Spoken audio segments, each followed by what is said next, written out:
I would like to introduce Mehul Mehta, our Global Delivery Head, who will be the moderator for the panel discussion. Mehul, over to you. Yeah, thanks, Darshan. We have Dr. Mhaiskar, who is the Pro-Vice-Chancellor Studies as one of our panelists, and along with him we have Dr. P.M.V. Rao, who is the Dean and Controller of Examination at the VIGNAN University, Dean Evaluation. Welcome, Dr. Mhaiskar and Dr. Rao. It has been my pleasure, having you on the panel. Thank you for sparing your time out of your busy schedules.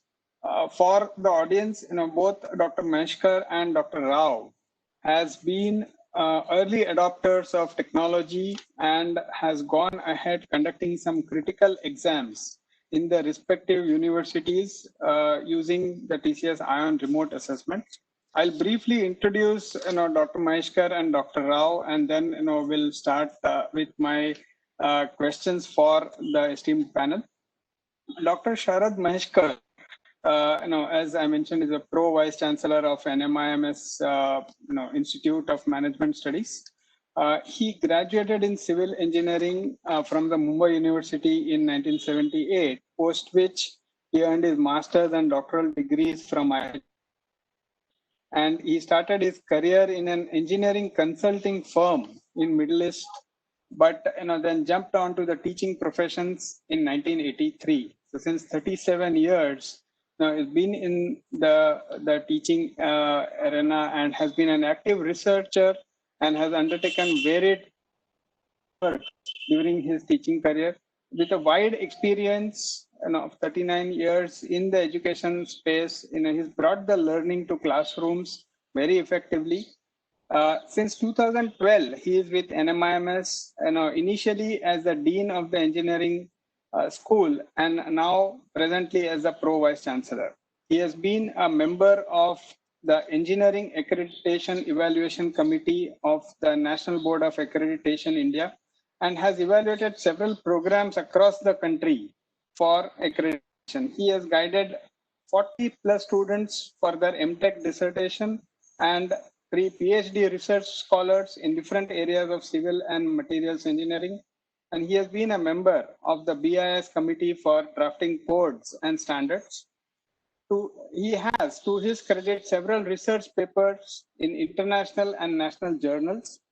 And he has been awarded the Best Dean Award at the 8th Innovation Education Awards by the DNA. Thank you, Dr. Mhaiskar, once again for being part of the panel. Thank you, Mehul. Dr. Rao, he is a Dean Evaluation of the VIGNAN University, or we call the VIGNAN's Foundation for Science and Technology Research. Dr. Rao is a professor in mechanical engineering, more than 23 years of teaching and 6+ years of industry experience. Dr. Rao has worked in various different institutes and has been associated with examinations for the last 20 years as Assistant Controller of Examinations or Controller of Examinations and Dean Evaluation. Welcome, Dr. Rao, for the panel. It has been pleasure with working with both of you for the remote assessments that we conducted. I would like to start with some of the questions with your permission, sir. Yeah. Yes, Mehul. Yeah, sure. Mhaiskar, first a question to you, Doctor. When we conducted, when we planned for conducting the assessment, with us, the remote assessment, what was the initial reaction from the candidates and their parents when you announced your decision on conducting the assessment as a remote assessment as against the normal in-center assessment? Yeah, thank you, Mehul, for this kind introduction. And let me try to answer the question about the initial reaction from the candidates when we did announce this exam way back in April, May. Our entrance exam for the undergraduate students is called the NPAT, National Programs for Aptitude Test, for the undergraduate programs. So it was scheduled in the second week of May. We took a time to understand the situation and the challenges ahead after the situation came to a lockdown in March. However, given the wisdom of the think tank that we had put in place, we quickly came to terms with the situation. We, of course, had to delay the center-based examination and announce an online remote proctored exam, or what we are called as internet-based assessment. But I must say that given the gloom at that point of time, parents and students were excited about this exam or the prospects of this exam taking place. That too with a small delay, where everyone else was really struggling. And of course, students and parents also knew of the NMIMS strengths and culture of innovation and were more assured when we were partnering with TCS. So in overall, I should say that looking back to 6 months earlier, the students were really excited of this exam in the given circumstances. Thank you, Doctor. Dr. Rao, now question to you, sir. What are some of the change management you had to do before you took a decision to go ahead with remote assessments? Mainly this. First, thank you, Mehta, sir. Are you able to hear? Yes, yes, sir. Yes. Definitely, yes. Very clearly, sir. Dr. Rao, we can hear you very clearly. The decision to go for remote assessment is taken based on need. Yeah, thank you. The decision to go for remote assessment is taken based on the need at that time, as rightly said by our Mhaiskar sir.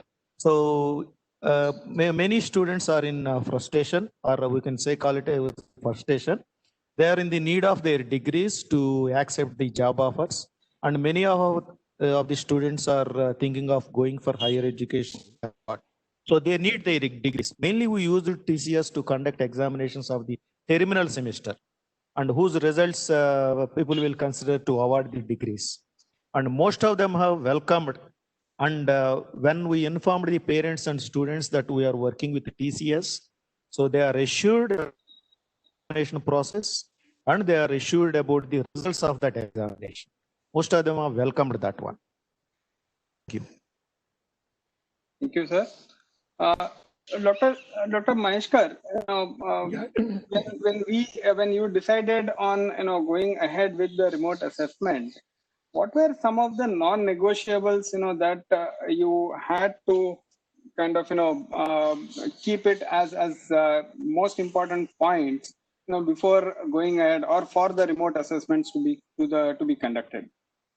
Yeah, Mehul, you must be remembering those days way back in May, June, when we were trying to evaluate our partners for the internet-based test.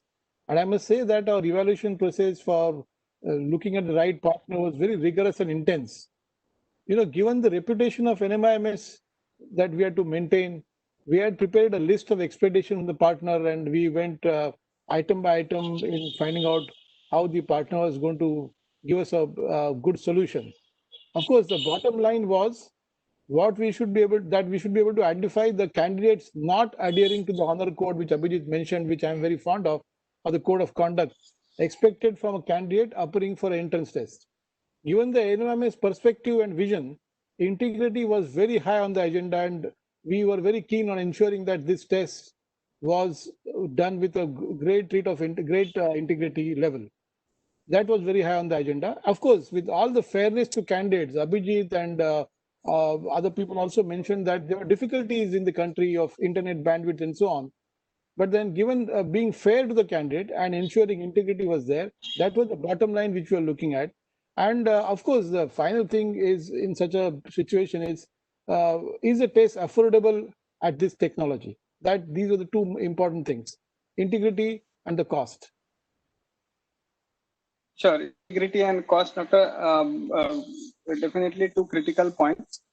Dr. Rao, when assessment for your examinees was done on Android mobile devices, you wanted almost like an open book test. What was the experience, the feedback from the examinees at that time on you? once we started conducting the examination, most of the students has written that examination on laptops. Very few students has used the mobile phones, Android mobile phones. These days, most of the students are preferring mobile devices based on the convenience. And some of the problems what we faced with mobile devices is due to popping up of notifications, and we kept that what's called as number of times a tabs which can be permitted is very less, around 5 we kept. So due to that, so the examination is facing a are forced to restart the examination. And some of the other things faced with this mobile devices is questions are not loading due to internet speed. Sometimes screen going totally blank. But with the cooperation of TCS, we could able to address these systems. And mainly if we are conducting examination on Android mobile, the human proctoring plays a very important role, apart from the machine proctoring. We have to help the students whenever they face the problems, because in mobile devices, there are many apps which you give them notifications, and sometimes they used to get calls. All those things are giving the students a lot of trouble. So we have to help them through human proctoring. Thank you. Very rightly said, sir. In fact, these are some of the problems that we have envisaged when taking the assessment on mobile, and therefore whether it is Android or whether it is iOS, as a operating system of mobiles, we are trying to come up with a very similar launcher program which will prevent all such interventions, notifications coming on the mobile. It will, like it locks the laptop, it will lock the mobile also, just to enable the candidate to give the exam and do nothing else. So very soon, probably in a month's time, we are trying to come up with these facilities as well. But I do completely agree, with the point of concerns that you raised, especially with the mobile. Thank you, sir. Dr. Mhaiskar, a question to you, sir. What did you consider as the success factors as you decided on 2020 for this assessment? Mehul, you must be remembering, that we were already contemplating that 2020 is going to be a difficult year for admissions. As it is, the admissions for engineering, a lot of delay in the JEE and so on. So 2020 indeed was a difficult year for the admission. But then we had decided that the bottom line for us was that we should be able to identify the candidates not adhering to honor code or code of conduct expected from a candidate appearing for an entrance exam. NMIMS gives a lot of value to the integrity of a student coming in. So we had decided that a candidate with a relatively less score would be acceptable, but not one with one which is having less consideration for ethics. We were for sure saying that we could and we can train students with lesser abilities, but not one who is ready to compromise on the ethics. So this was one criteria which we adopted for intake. And I will tell you, there was intense debate with you and with other people in our the admissions committee as to what should we do with the candidates who are not following the honor code. So we had a very long chain of reviews and processes, and we classified the entire set of candidates that we had in green. That means they were doubtful and they were actually mistakes in the identification of the honor code that we had followed. Second were a gray area, and third was a red area.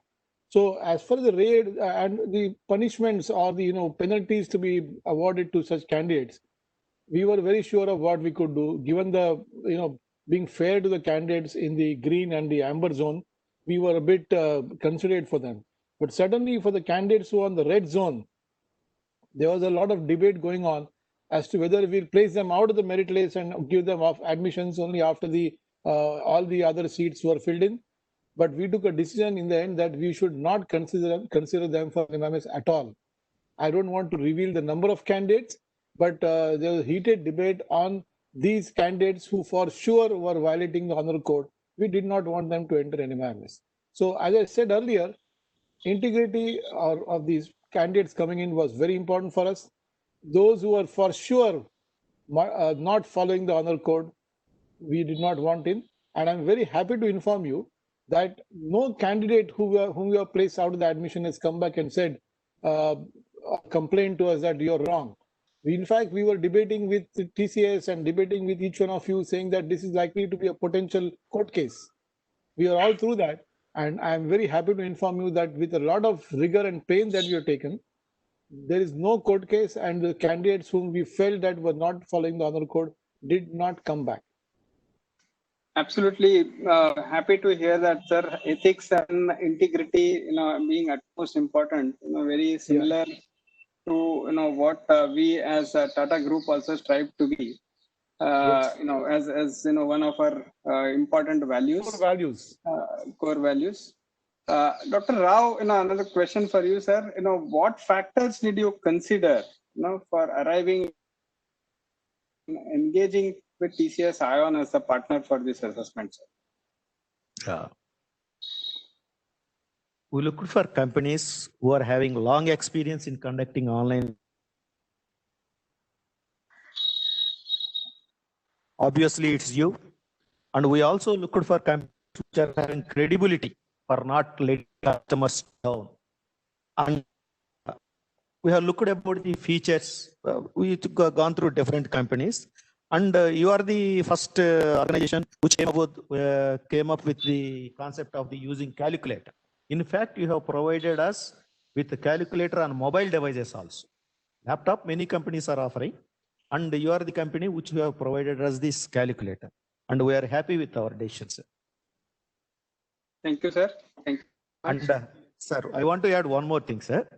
And during this presentation, our Abhijit that has 80 days are needed to conduct the examinations, isn't it? But what we have given is only 1 month time, sir. But TCS has, they are able to give us the solution. We could able to conduct examinations. So was it with us, Dr. Rao? Sir, yeah, sir, same. Thank you, sir. Thank you.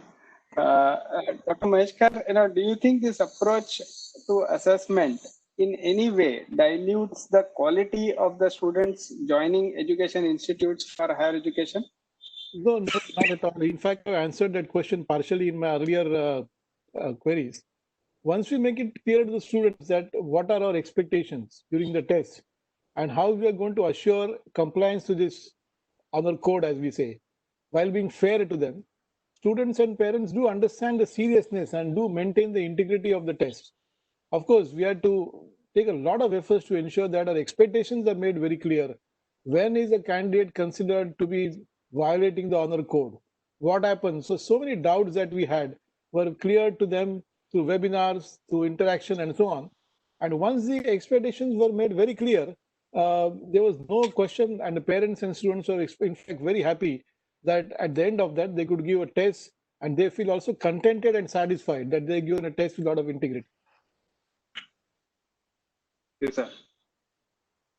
Dr. Rao, were you worried about the risks, associated with remote assessment because, it was, a new and untested process even for your institution?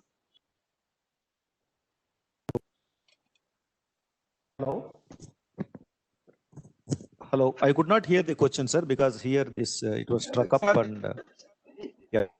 Yeah, I'll repeat the question, sir. Sir, were you worried about the risks associated with the remote assessment? Because it was a new process, for your university also, you had, for not really a tested process of conducting assessments in your university institution as well. Yeah, worry means we are more cautious about the discuss with TCS, and we trained and we brought awareness like our Mhaiskar sir has told to the parents, to the students, and we counsel the students. Students also got serious about making the examination a success. Some of the students has moved to towns where the network is there. And They are all cooperated in conducting the examinations, and we conducted 3 mock tests that internet bandwidth and to train the students. And after all these tests and the other things, we are able to conduct the examinations well, sir. No Thank you, worries. sir. Thank you. You know, would like to know, if you got any reaction from the students, who have taken this, who have taken this remote assessment. Any reactions coming from Mehul, them, sir? Thank you. Just Mehul, I'm just going out of turn. I also like to answer the question of risk, the risk that we are taken. Sure, Dr. sure, Rao sure. mentioned Thank very you. clearly. This was a big risk for us, because our NMIMS entrance exam for management, NMAT is very well known. NPAT is also very well known. And we were taking a risk of this NPAT exams by going for the IBA test. It was a big risk because what happens if we failed? What will the face of NMIMS be? What is the face of TCS be? So we were very much worried about this, but then we did take a calculated risk.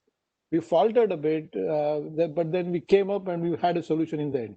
So it was a big risk, but I must say that NMIMS and TCS working together day in and out, maybe sometimes in the night up to 12 o'clock, 1 o'clock, worked and found out a solution for this.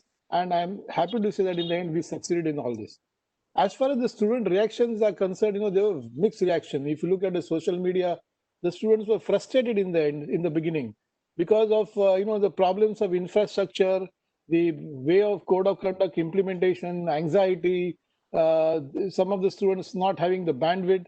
But once we adopted a structured approach, the structured approach which Abhijit mentioned, the IRC and the DRC and the data quality checks and all that, we ensured that the infrastructure was adequate. The mock test was adequate. Data flow from the candidates to the TCS servers and back was good enough. The students did enjoy the test. And then we got in the end good reaction from the students for this test. And mind you, this was among the first few tests which were conducted, at least in terms of numbers in the IBA type. We were worried about numbers that we have, maybe 25,000 or so numbers taking the test. And how do we ensure concurrency and so on. So initial reactions were a bit cautious, anxious, but later on, as we moved along, we adopted a structured approach for these numbers. We felt that the students did enjoy the test. Thank you, sir. Sir, same question to Dr. Rao. Sir, when you mentioned about the risks, finally at the after the exams completed or the assessments were completed, did you see that the benefits that you got of the assessment finally outweighed the risks? And what did you see as benefits in this model, sir? See, in this COVID situation, we don't have any other option than conducting the remote assessment.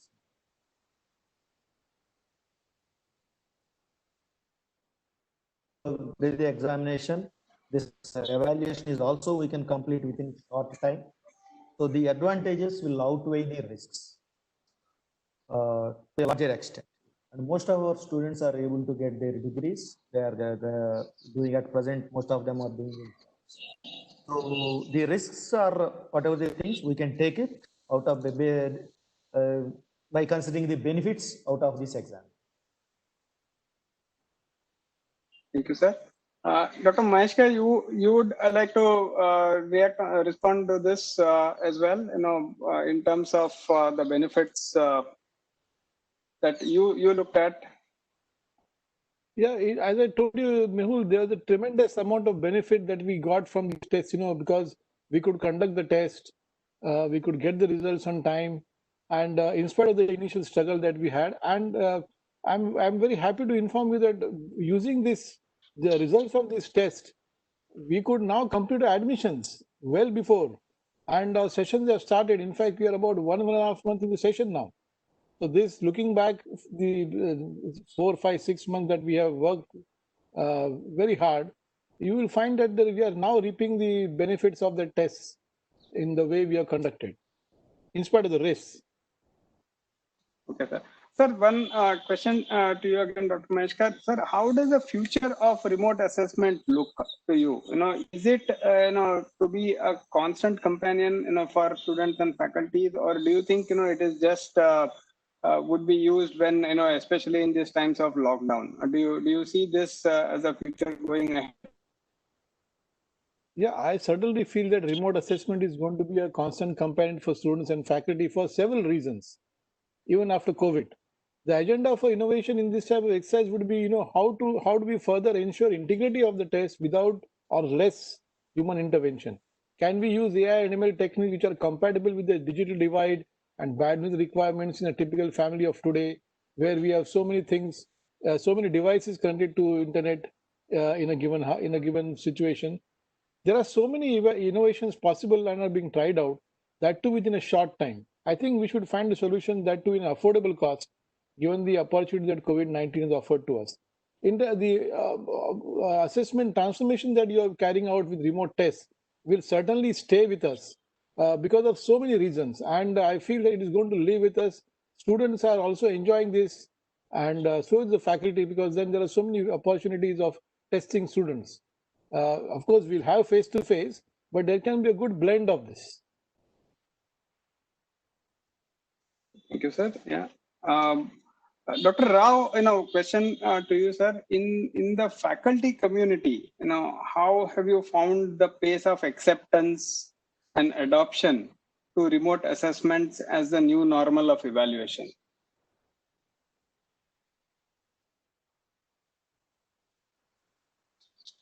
Dr. Rao, should I repeat the question, sir?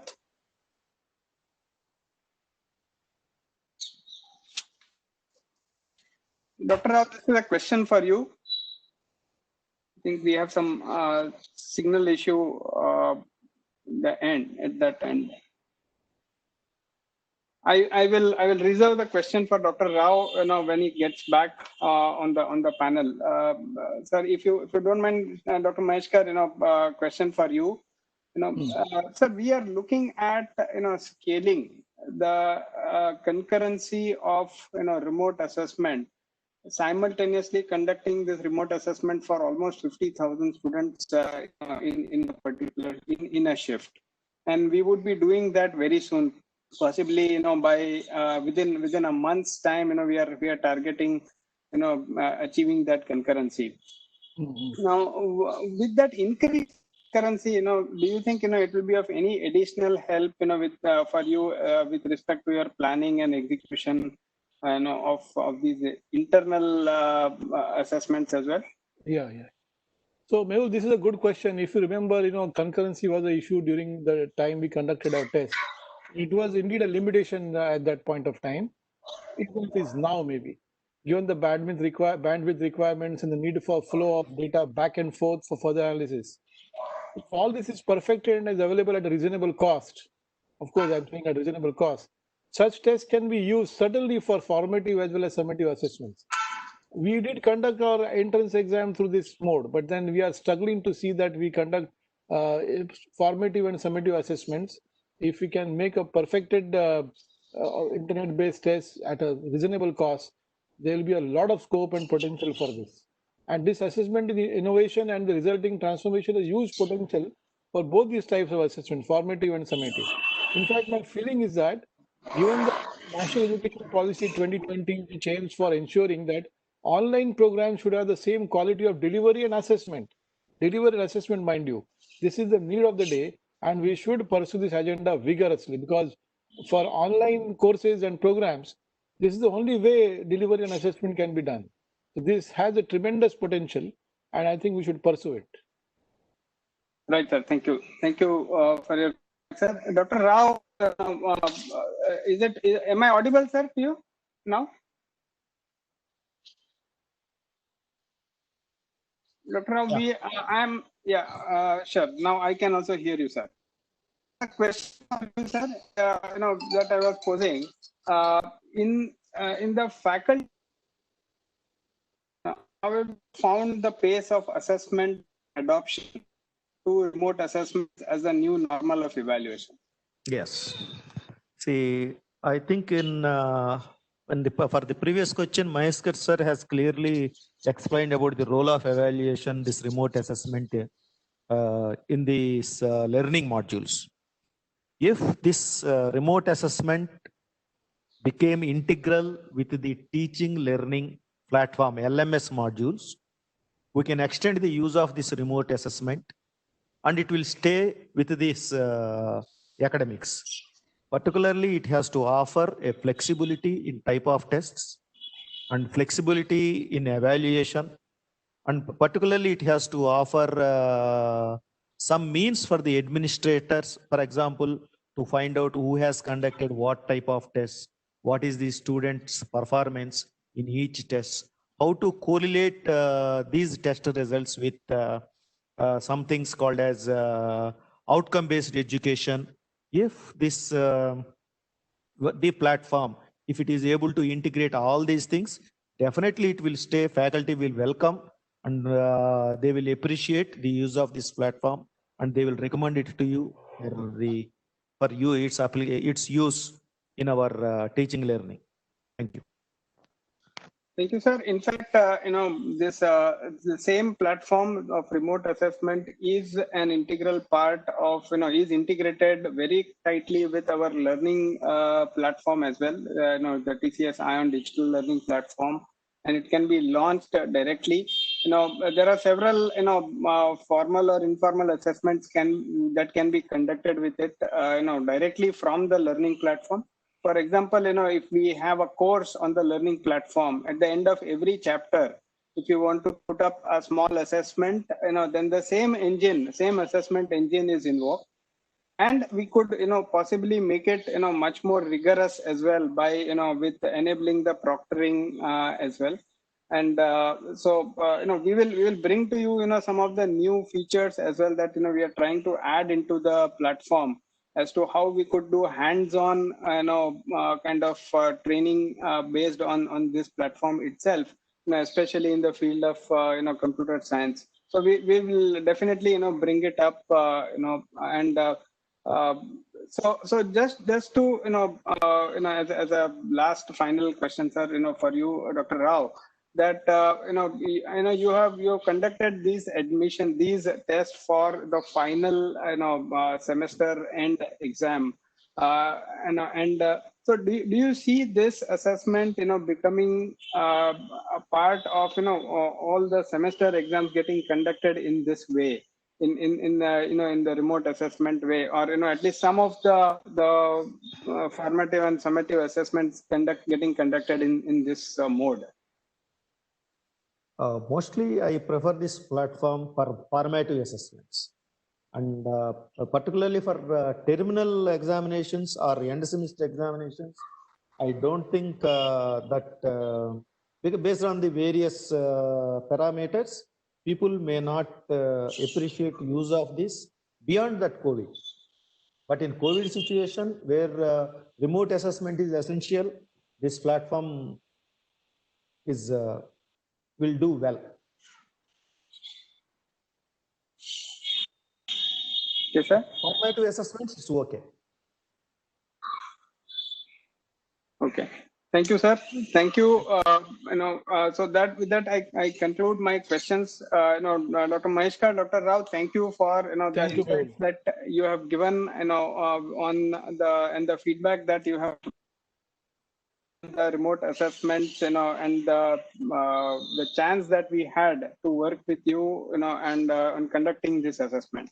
Thank you, sir. Thank you for your time. Thank you, Mehul. Thank you, Dr. Darshan, back to you, Darshan, for the next. Thanks, Mehul. So I think we just have one or two questions for the panel here. So the question from Mukesh Kumar is, what about student revaluation process and student data confirmations to avoid any type of malpractice? So, Darshan, in our case, there were a few students who came back and asked us some questions. So we did share the video with them. This is only for the entrance exam I'm talking about. We did share with them the videos, and then they did not come back. So this is certainly a good thing of revaluation, because there were some cases where students felt that they were unreasonably put out of the test. So we showed them the videos, and then revaluation or their grievances were really heard. In some cases, the students also said that our marks are not correct. We went back to Mehul and we checked all that, and we ensured that their scores are correctly recorded. So there was a good sense of revaluation and grievance addressal for the students. And we didn't find many such students coming to us.